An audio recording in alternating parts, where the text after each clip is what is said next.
आपकी बेटी को हत्या आखिर कौन किया है, किस पे शक है? शक है ये नरेश सरदार। नरेश? हाँ। नरेश कोरवा पे? हाँ। क्या वही आपकी बेटी को काम करने के लिए ले जाएगा? हाँ वही ले गए। हाँ। लेकिन हम लोगों को आशंका है, जिस तरह से डेड बॉडी के ऊपर दाग निशान है जी, जिस तरह से उस डेड बॉडी को देखा गया, हमारे पास फोटोग्राफी है जी, उससे स्पष्ट दिखता है कि उस लड़की के साथ अन्याय हुआ और उसके बाद उसकी हत्या कर दी गई। तो ये बॉडी को देख करके तो लगा था कि उसके साथ गलत हुआ है और उसके बाद उसको मार दिया गया है। जिला प्रशासन से हम यही मांग करना चाहते हैं कि रूपा कोरवा को जो है कि न्याय मिले। नमस्कार, मैं इब्राहिम रजा और आप देख रहे हैं सच्चाई ना न्यूज। अभी हम मौजूद है पलामू समाहरणालय में और आप सभी को बता दें कि चैनपुर प्रखंड, रामगढ़ प्रखंड से काफी तादाद में लोग यहाँ पे आए हुए हैं और सभी लोगों का यही कहना है कि रूपा कोरवा जैसे कि नवाडी पंचायत की रहने वाली थी, 13 साल की आदिम जनजाति लड़की, जिसको जो है कि मानव तस्करी करके बाहर ले जाया जाता है काम करने के लिए और वहीं से उसकी हत्या कर दी जाती है और ला करके उसकी डेथ बॉडी को घर पे दिया जाता है। लेकिन 3 तारीख की ये घटना है, लेकिन अभी तक रूपा के जो हत्यारे हैं, रूपा के साथ जो वारदात का अंजाम दिए हैं, उन हत्यारों को अभी तक पुलिस प्रशासन गिरफ्तार करने में नाकामयाब रही है। क्योंकि इसी मांग को लेकर के आज जिला प्रशासन को आगाह करने के लिए यहाँ पे सभी लोग आए हुए हैं। आइए बात करने का प्रयास करते हैं। सर, क्या नाम हुआ? राजीव कुमार जी। मैं असंगठित मजदूरों के बीच काम करता हूं। जो रोज कमा के खाने वाले मजदूर हैं उनकी बात मैं उठाता हूं जी। और उन्हीं मजदूरों में से एक रूपा कोरवा थी जी, जिसकी उम्र बहुत छोटी उम्र थी, 14 साल। 14 साल की उम्र में जिस बच्चे को स्कूल में होना चाहिए जी, घर में खेलते कूदते होना चाहिए, उस बच्ची को अपनी पेट की आग को शांत करने के लिए ईंट भट्टा में सासाराम ले जाया जाता है और पता चला वहां उसके साथ दुष्कर्म के बाद उसकी हत्या कर दी गई। अब तक ये स्पष्ट नहीं हुआ है जांच के माध्यम से, लेकिन हम लोगों को आशंका है, जिस तरह से डेड बॉडी के ऊपर दाग निशान है जी, जिस तरह से उस डेड बॉडी को देखा गया, हमारे पास फोटोग्राफी है जी, उससे स्पष्ट दिखता है कि उस लड़की के साथ अन्याय हुआ और उसके बाद उसकी हत्या कर दी गई।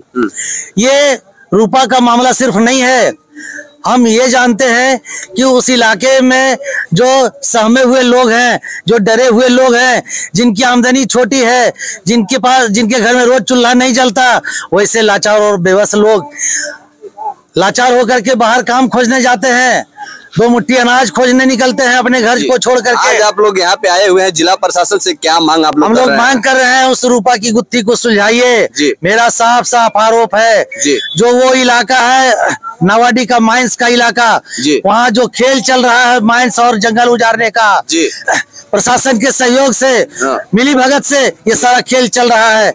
यदि नहीं मिली भगत है तो मैं कह रहा हूँ कि स्कूल के बगल में क्रशर कैसे बैठ गया जी, मैं कह रहा हूँ कि बस्ती के अंदर क्रशर प्लांट कैसे चल रहे हैं, मैं कह रहा हूँ कि उस इलाके में काम करने वाले मजदूरों को उस क्रशर प्लांट में काम क्यों नहीं मिलता है जी।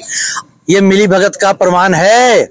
और ये जो समाहरणालय है, यहाँ मोटा रकम आता है मैडम के पास और डीसी साहब के पास, इसीलिए हम लोगों को आशंका है कि इस तार को नहीं सुलझाया जा रहा है, इस गुत्थी को नहीं सुलझाया जा रहा है, क्योंकि इस हत्या का तार जो है कहीं न कहीं उस इलाके के पत्थर माफियाओं से जुड़ा हुआ हो सकता है। तो देखिए, मांग क्या है आप लोग की? मांग है रूपा के साथ न्याय जी। दूसरा मांग है 4 महीने का जो राशन नहीं मिला आदिम जनजातियों का, 1600 कार्डधारी है आदिम जनजाति, 1600 कार्डधारियों को लगातार 4 महीने आप राशन नहीं दोगे तो ये कितना बड़ा अपराध है?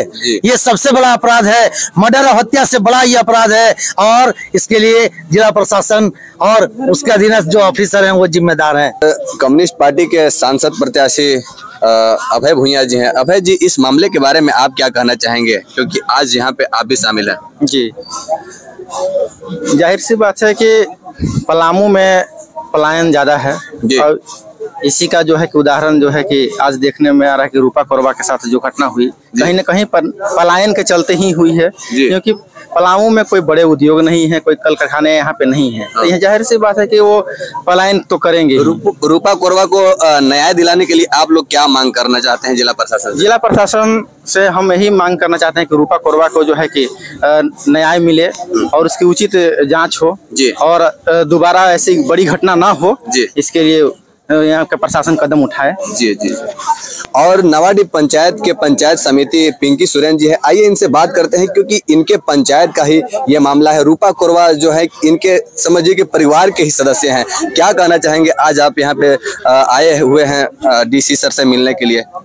अभी तक तो डीसी सर से मुलाकात नहीं हुई है जी, क्योंकि वो बाहर आए नहीं हैं जी। और दूसरी बात कि हमारी बहुत बड़ी मांग नहीं है, बस रूपा का हत्या जैसे हुआ उसका जांच होना चाहिए, पता होना चाहिए कि उसकी मौत कैसे हुई है। और हमारे यहाँ जो पलायन का है वो बंद करें, बाल मजदूरी, बाल तस्करी ये सब बंद करवाएं जी। और जो राशन का मामला है कम से कम हम लोग को मंथली राशन मिले जी।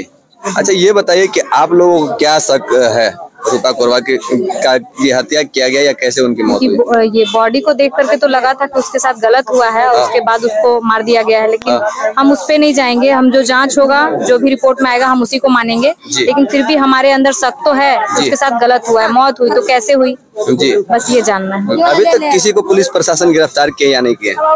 2-4 दिन तो रखे थे, जो ठेकेदार है गांव का, जो गांव का आदमी जो बाहर लेके जाता है उसको मेट मुंशी या कुछ बोलते हैं, तो उनको 4-5 दिन रखे थे ये हाजत में, उसके बाद फिर उसको छोड़ दिया गया है जी। क्या कहकर छोड़ा गया कुछ पता? PR बॉन्ड पे छोड़ा गया है। अब उस तो ज्यादा जानकारी नहीं है क्योंकि हमको सारा बात तो प्रशासन बताएगी नहीं। जी जी जी। आइए जो मृतक रूपा कोरवा है, रूपा कोरवा की माँ से मैं बात करने का प्रयास कर रहा हूँ। अच्छा ये बताइए आज यहाँ पे आप आई हुई हैं पलामू समाहरणालय में, क्या मांग करेंगे डीसी सर से?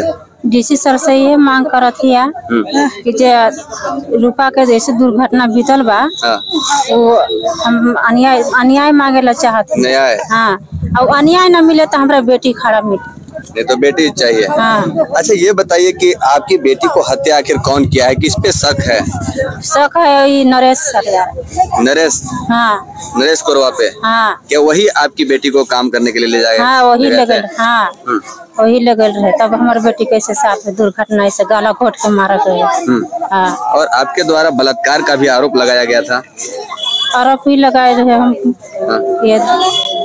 ये रूपा की माँ है जो काफी गम में डूबी हुई है, काफी दर्द समेटी हुई है क्योंकि इनकी 13 साल की बच्ची जिसका उम्र पढ़ने लिखने का उम्र था, लेकिन उस बच्ची को जो है कि मानव तस्करी करके बाहर काम करने के लिए ईटा भट्टा में ले जाया जाता है और वहां से रूपा कोरवा का जो है कि 100 घर पे वापस भेज दिया जाता है। तो जिला प्रशासन से विनती है कि इस मामले को अविलंब संज्ञान में लेते हुए जो भी मुजरिम है उन लोगों पे कड़ी से कड़ी कानूनी कार्रवाई किया जाए।